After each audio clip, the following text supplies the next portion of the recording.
చిత్తూరు జిల్లా Kuppam municipal chairman doctor Sudheer కు సంబంధించి ప్రియా నర్సింగ్ హోమ్ పై టీడీపీ శ్రేణులు గురువారం దాడి చేశారు.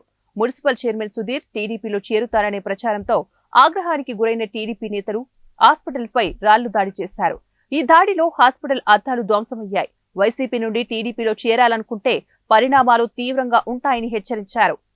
మున్సిపాలిటీ ఎలక్షన్ జరిగినప్పుడు తెలుగుదేశం పార్టీ కార్యకర్తలనే ఆయన గవర్నమెంట్ యంత్రాంగాన్ని ఉపయోగించుకొని దౌర్జన్యాలు భౌతిక దాడులంతా చేసి ఆయన ఏ విధంగా ఇనామినేషన్ చేసుకుని కానీ ఏ విధంగా గెలిచారని అందరూ తెలుసు. ఇప్పుడు సుధీర్ హాస్పిటల్ దగ్గరికి రావడం కారణం ఏమంటే గత 5 సంవత్సరాలుగా తెలుగుదేశం పార్టీ పైన అక్రమ కేసులు పెట్టి మున్సిపాలిటీ ఎన్నికల్లో మా కార్యకర్తలపైన ఎంతో మంది పైన దాడులు చేసి గతంలో వడ్డీర కులస్తులను ఒక వ్యక్తి పైన దాడి చేసినప్పుడు కనీసం 150 మందిని రౌడీలు పెట్టుకుని ఈ రోజు ఏ సుధీర్ డాక్టర్ అయితే చంద్రబాబు నాయుడు కుప్పంపై అభివృద్ధి ఏమీ చేయలేదని చెప్పేసి అవన్నీ మాట్లాడిన వ్యక్తి ఈ రోజు ఎలా పోయి చేరుతాడు? దీనిపైన తీవ్రంగా మేము టీడీపీ నాయకులు అందరూ ఖండిస్తున్నాం.